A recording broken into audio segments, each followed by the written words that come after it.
3, 2, 1. হৰ হৰ মহাদেৱ। বা এইবোৰ ক্ষেত্ৰত হৈছে, কিন্তু সাংস্কৃতিক ক্ষেত্ৰত তেনেকুৱা প্ৰতিযোগিতাবোৰ এই টিভিবোৰে লৈ ল'লে। টিভি ৰিয়েলিটি শ্ব' গানৰ কিবা চাৰেগামা পা হয়, সেইবোৰৰ জনমানসত এটা থাকে, প্ৰথম অৱস্থাত আছিল। আজিকালি মই দেখিছোঁ সেই এফিলিয়েশ্যনটো কোনো কামত নাই। আজি খেলো সেইকাৰণে মই নদী হ'ব বিচাৰোঁ, জুৰিক লগতে লৈ বৈ যাম সাগৰলৈ। ঢেৰ মানুহ লগ পাই যাম। মই আকাশো হ'ব নিবিচাৰোঁ, পাহাৰৰ শিখৰলৈও যাব নিবিচাৰোঁ। মই এই মাটিৰ লগতে পানীৰ নিচিনাকৈ এনেকৈ।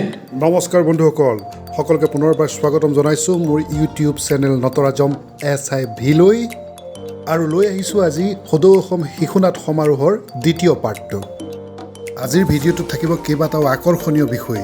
আজি প্ৰথম আৰু প্ৰধান আকৰ্ষণীয় বিষয়টোৱে হ'ল সদৌ অসম শিশুনাট সমাৰোহৰ বঁটা বিতৰণী সভা। তাৰ লগতেই অসম নাট্যজ্যোতি বঁটা, অসম নাট্য অৰুণোদয় বঁটা প্ৰদান কৰা হ'ব দুজন নাট্য কাণ্ডাৰীক। তাৰ লগতে থাকিব আন এটা উল্লেখযোগ্য বঁটা, যিটো প্ৰত্যেক বছৰে এই নাট সমাৰোহখনিয়ে প্ৰদান কৰি আহিছে। সেই বঁটাটো হ'ল সৌৰভ প্ৰাণ শিৱসাগৰ বঁটা। আৰু এই বঁটাটো এইবাৰ প্ৰদান কৰা হ'ব অসমৰ সংগীত জগতৰ অন্যতম কাণ্ডাৰী মানস ৰবীনদেৱক। গতিকে ভিডিঅ'টো প্ৰথমৰ পৰা শেষলৈকে সকলোৱে চাব বুলি আশা ৰাখিলোঁ, আৰু মোৰ চেনেলটো ছাবস্ক্ৰাইব কৰিবলৈ যাতে কোনেও নাপাহৰে। তেতিয়াহ'লে ব'লক ভিডিঅ'টো আৰম্ভ কৰোঁ। দ্বিতীয় দিনাৰ নাট প্ৰতিযোগিতাৰ শুভ উদ্বোধন কৰে ছনী ছুপাৰষ্টাৰৰ যোগেদি সকলোৰে পৰিচিত হোৱা আমাৰ মৰমৰ গায়ক হৰ্ষিত নাথে। আজিৰ অসমীয়াই কোনো পূজা কিহৰে ৰাগিনী পালা, অসমীয়া কিহৰে ৰাগিনী পালা, কিহৰে ৰাগিনী পালা, অসমীয়া কিহৰে ৰাগিনী পালা। শংকৰে সিঁচে নামৰ কঠীয়া, অসমীয়া হ'ব বুলি দুখীয়া। এতিয়া আজিৰ দিনটোত অনুষ্ঠিত হোৱা প্ৰতিযোগিতাৰ কেইটামান দৃশ্যাংশ আপোনালোকলৈ আগবঢ়ালোঁ, চাওকচোন।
নহয় ছাৰ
দৃষ্টিৰে ভগৱানক চিঞৰো, হে ভগৱান!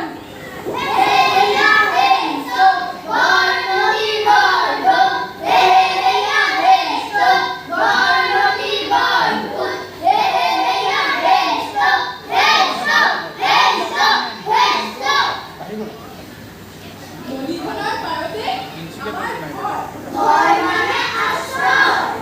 প্ৰত্যেক বছৰে বানপানীৰ লগত আমাৰ সহবাস। কিমান আনন্দত একমাত্ৰ ধন, এখন ভাল পুৰণি ভটভটি নাও। প্ৰত্যেক দিনে কিবা নহয় কিবা ঘটনা ঘটাটো আমাৰ দৈনন্দিন ৰুটিন।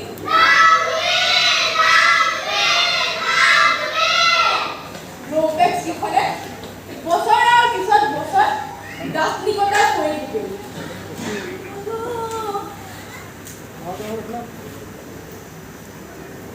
নিতৌ সত্ৰৰ পথক আৰু দবাৰ কোবত সাৰ পাই নৈখনৰ দুটি পাৰ। হৰি নামৰ ধ্বনি জীপাল হয় সংস্কৃতিৰ দিগ্বজয়।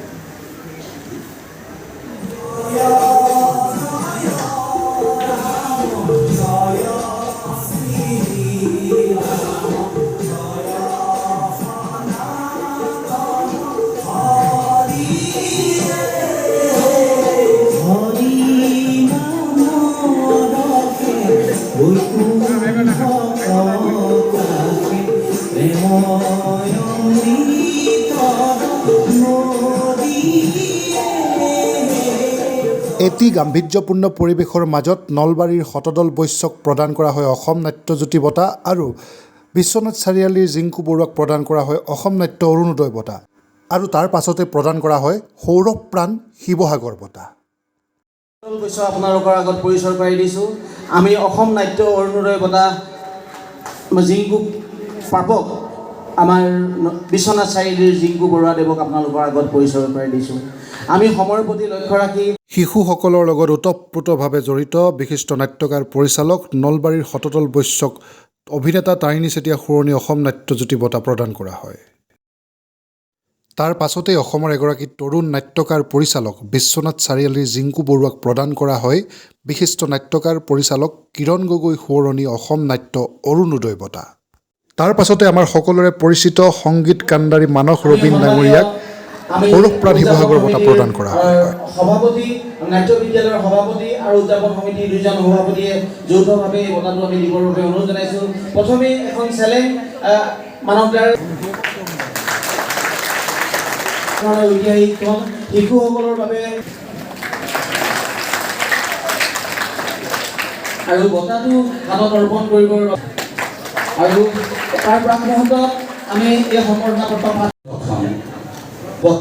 আমাৰ শিৱসাগৰৰ মোৰ আটাই চিনাকি আমাৰ সকলোৰে চিনাকি বিশিষ্ট ব্যক্তিসকলক মই কৰযোৰে প্ৰণাম যাচিছোঁ। সকলোৱে নাম ল'বলৈ গ'লে ৰাতি পোহৰ হৈ যাব।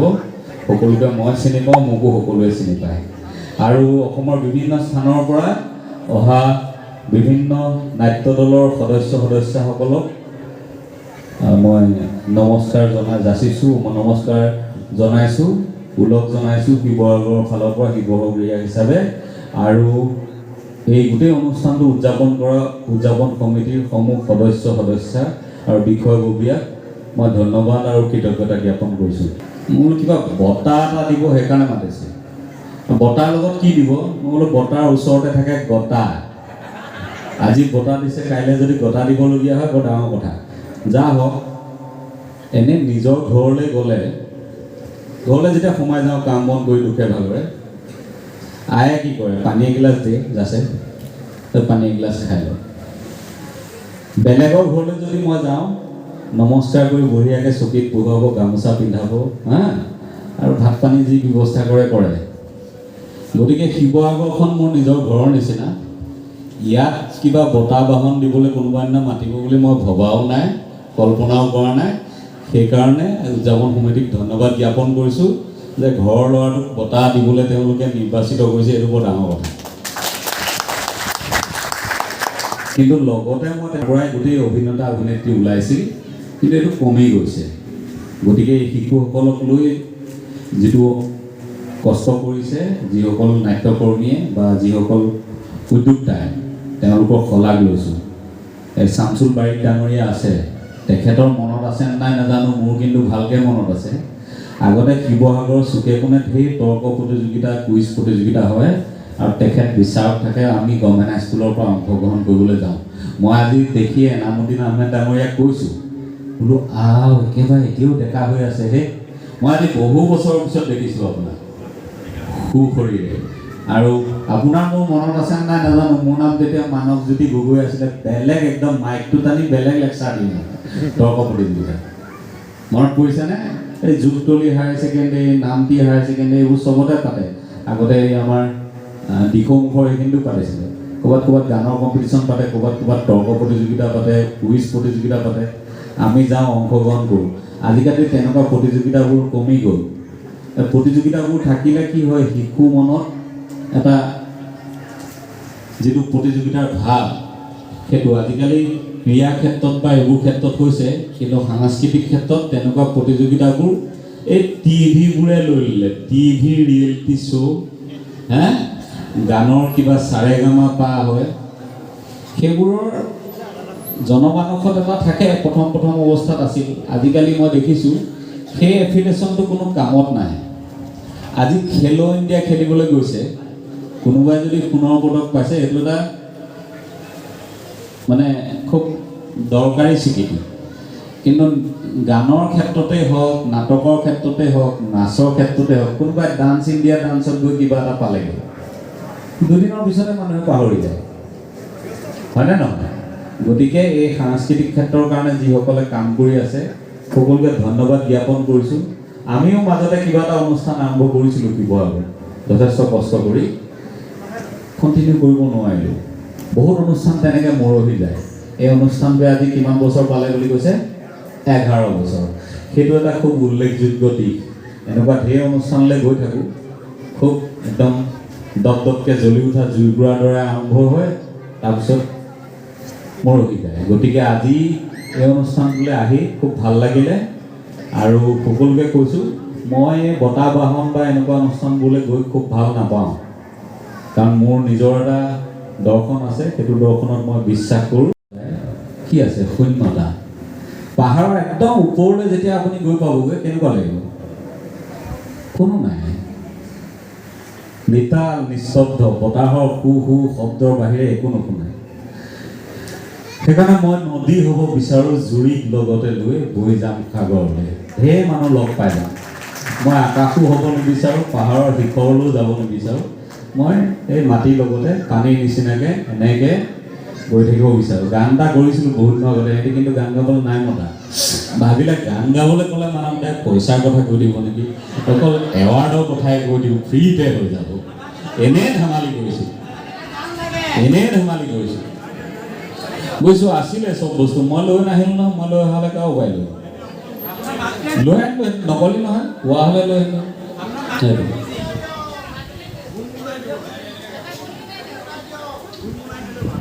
নাই, গানটো একেবাৰে হিচাপত গাবলৈ নাপালে মোৰো ভাল নালাগে, ৰাইজেও ভাল নালাগিব, এনেই মোহভংগ হ'ব দেই।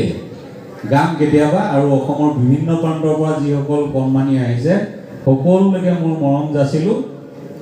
আৰু তাৰ পাছতেই বঁটা বিতৰণী সভা অনুষ্ঠিত হয়। গোটেই নাট প্ৰতিযোগিতাত মুঠ 51টা বঁটা প্ৰদান কৰা হৈছিল। সমাৰোহখনিত শ্ৰেষ্ঠ নাট্য দলৰ বঁটা পাই যুটীয়াভাৱে দিখৌমুখ শিল্পী সমাজৰ বাতি খালে আতি যায়, লুকাই খালে ঢুকাই যায় আৰু বিশ্বনাথ চাৰিআলিৰ মূৰ্ছনা নাট্যগোষ্ঠীৰ কি যে খেলি মেলি নামৰ নাটখনে। দ্বিতীয় শ্ৰেষ্ঠ নাট্য দলৰ সন্মান লাভ কৰে নাট্যম দ্য চাইল্ড থিয়েটাৰ একাডেমী গুৱাহাটীৰ বকুলো ফুলিব ৰামধেনু ওলাব নামৰ নাটকখনে। আৰু তৃতীয় শ্ৰেষ্ঠ নাট্য দলৰ সন্মান লাভ কৰে ফেৰেংগাদাও কালচাৰেল প্ৰডাকশ্যনৰ শিৱসাগৰৰ দ্বীপ আৰু ৰূপাৰ নতুন বন্ধু নামৰ নাটখনে। আজিৰ ভিডিঅ'টো ইয়াতে শেষ কৰিব বিচাৰিছোঁ। অকণমান দীঘল হৈছে, আশা ৰাখিছোঁ আপোনালোকে চাই ভাল পালে। আৰু যদি ভাল পাইছে, ভিডিঅ'টো শ্বেয়াৰ কৰিবলৈ একেবাৰে নাপাহৰিব, লাইক কৰিব, কমেণ্ট কৰিব। আৰু নতুনকৈ মোৰ চেনেলটো চাবলৈ অহাসকলে ছাবস্ক্ৰাইব কৰিবলৈ একেবাৰে নাপাহৰিব মোৰ চেনেলটো। তেতিয়াহ'লে আজিলৈ বিদায় মাগিছোঁ। সকলোৰে সুস্বাস্থ্য কামনা কৰিছোঁ। ভালে থাকক, সুখত থাকক। আজিলৈ আহিলোঁ। ধন্যবাদ। জয় আই অসম।